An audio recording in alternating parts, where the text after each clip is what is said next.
Hey, what's up, Heavy Metallurgy? It's Logan, the Metal and Beer Snob here, and tonight I'm here to review the latest album from Rwake, The Return of Magik. This is going to be good news for anyone who's interested in heavy sludge and doom metal, so stick around.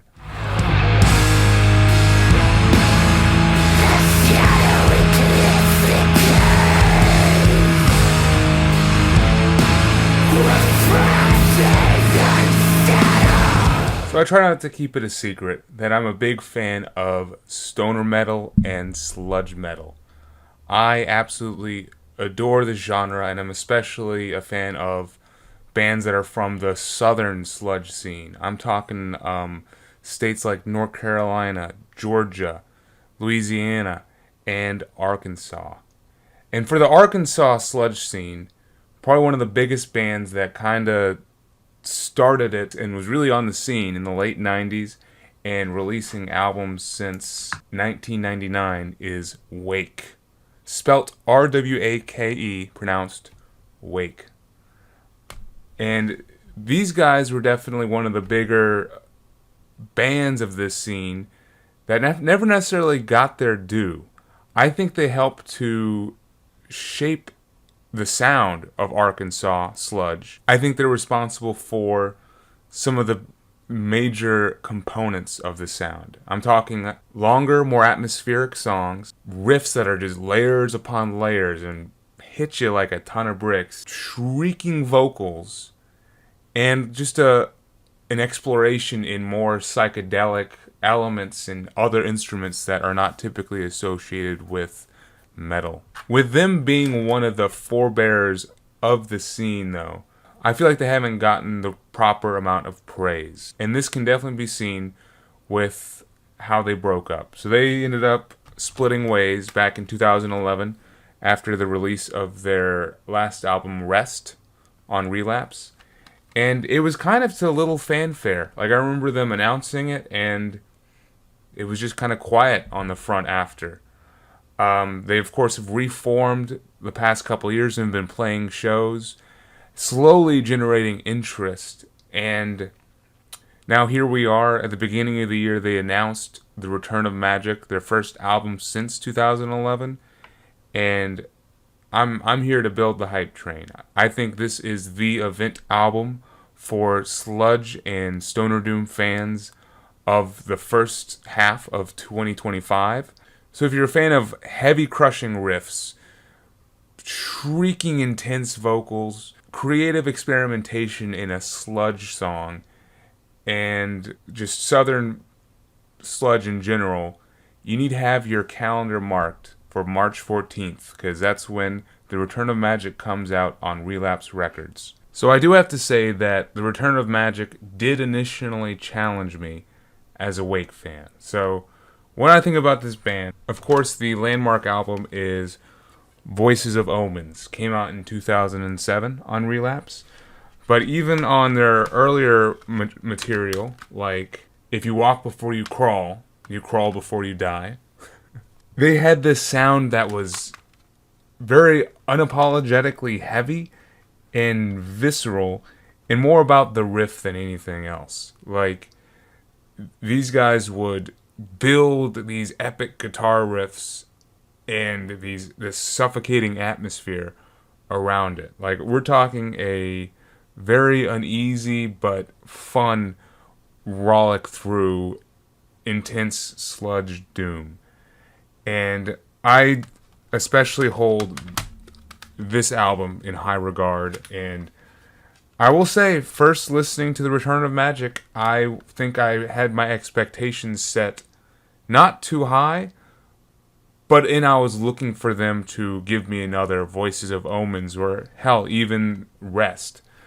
And it took me a couple listens to move past that and realize that it's been 14 years since the last album and been almost 2 decades since Voices of Omens came out.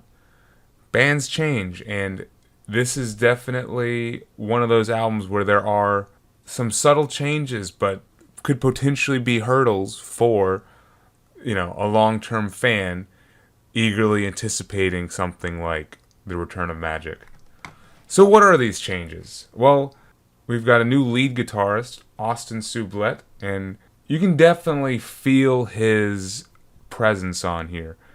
There's a bit more focus on melody, and some of these melodic lines make me think of Funeral Doom. Like, for those who know of the band Loss, it makes me think of some songs off of their album Horizonless, which for me is a good thing, but at the same time I wasn't expecting that in my Wake album. I will say the songs overall sound slower. Like, they step on the gas less often than previous albums. Some of these tracks that are like 14 minutes long literally build for 9 minutes of those 14 minutes. And I think I was sometimes looking for something more immediate. Also, an element that has always been with Wake, so this is nothing too new, the presence of spoken word has been further amped up on here. It's a presence on most of these tracks, but especially when you get to the last two songs on the album. The spoken word sections themselves even have a kind of slam poetry vibe to it, which to me sounds entirely new. And the production being as clean as it is means that you can hear the lyrics. And I do like what they're talking about. It's mainly focusing on the connection of man to energy and the world at large, and also people abusing psychedelic drugs and just drugs in general to the point that they're incarcerating themselves inside their mind. I'm a fan of all of these conversation topics. It's just how it's presented doesn't make it feel as serious as I would want it to be. These were the points of the album that I kind of had to come to terms with for it to actually click. And I will say it definitely did click. As soon as I accepted these elements and gave the album an extra couple spins, some of these songs really got their teeth in me and really showed certain sides of them musically that I don't think was their previous efforts. For example, running through the track list, I've clicked with the first 3 tracks, which is roughly about half of the album, if not more than half. You Swore We'd Always Be Together is a great opener. It starts very slow, but just builds so ominously.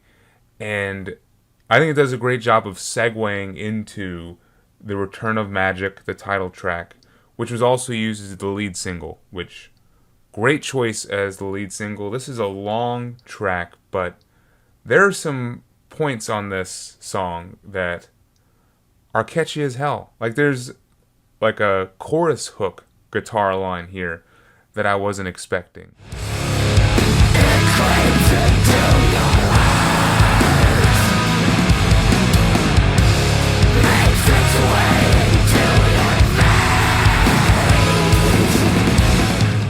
And then the second half of the track, it does open up in their big atmospheric and slow doom sound that they can do. And the spoken word elements come in, but it sounds haunting. It gives you this feeling of being lost in the woods on a foggy night. And, there's definitely some kind of ritual going on just over there. And when the riff comes back in to kind of close the song, man, you're all there.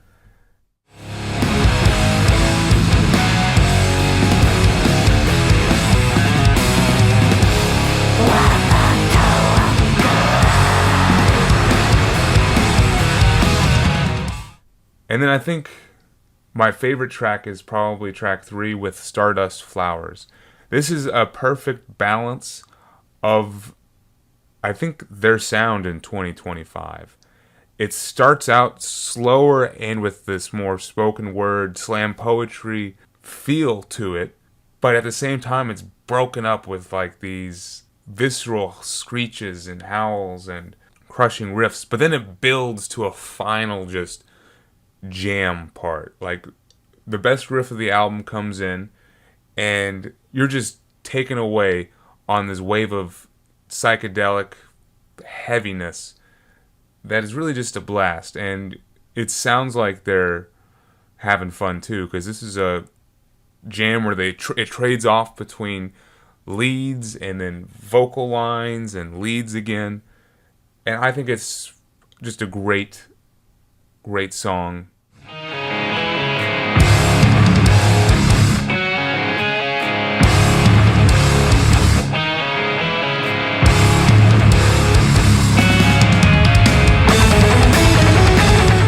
And then we get to the longest song on the album, and this is the one that I initially had issue with: Distant Constellations and the Psychedelic Incarceration.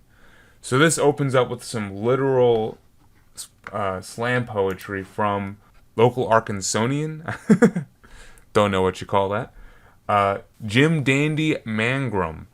And so this guy was actually a hard rock guy from the 70s. Had no idea. Was in a southern rock band called Black Oak, Arkansas.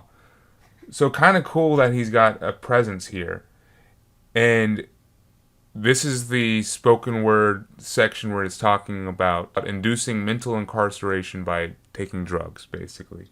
It's slow and it builds. But then after this, the song just continues to build. And it's got just acoustic guitars and stuff.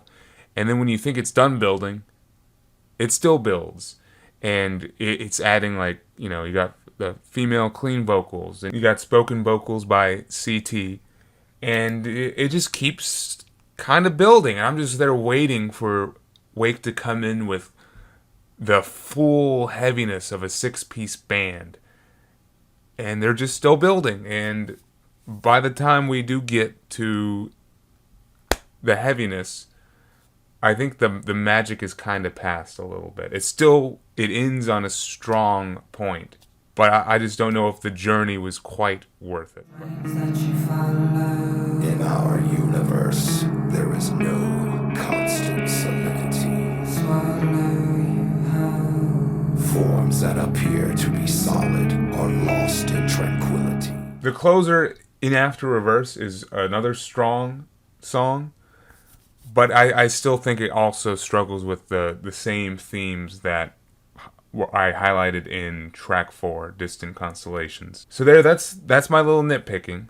I will say after I clicked with this, I realized that this might be the most digestible Wake album out there. Like, I love Voices of Omens, but this is an hour long and it goes in so many places and it's so dense. And I think the Return of Magik does a great job of taking the Wake sound and making it more palatable without sacrificing any of the atmosphere, the brutality, and of course the riffs. So at the end of the day, I am a fan of this album and I absolutely will be picking it up. I think as a fan, when any band does a comeback album after over a decade, you know, you have to check your expectations at the door a little bit, and Wake has kind of given me this lesson again, you know? And I'm glad I was able to get past any hang-ups I initially had to see the savage beauty of this album for what it is. Wake, welcome back. We've missed you. Can't wait to hopefully see you live, get this on physical media, and just have you championing the heaviness of Arkansas. All right, call to arms. Sticking with the Arkansas sludge scene, I've got Dirtmother with their debut self-titled album.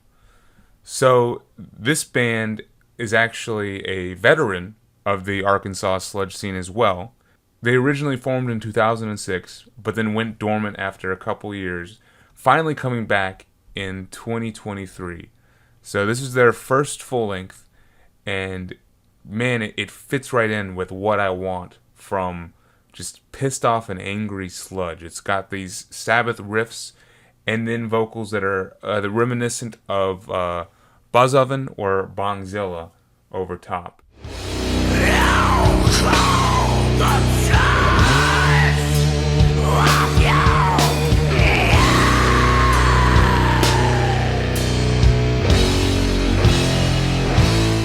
we're highlighting all the great themes of Southern sludge. Tracks like Trucker, Reverse Cowgirl, Bad Ideas All Around. This is right up my alley and fits in perfectly with Wake. It doesn't quite have the emotional intensity of an album like The Return to Magik, but this is a fun album for warmer summer nights and a couple cold beers. So please check out Dirtmother with their self-titled. Alright, that's it for me. Thanks for watching. Please tune into everything that is happening on Heavy Metallurgy, and I will hope to see you next time. Cheers.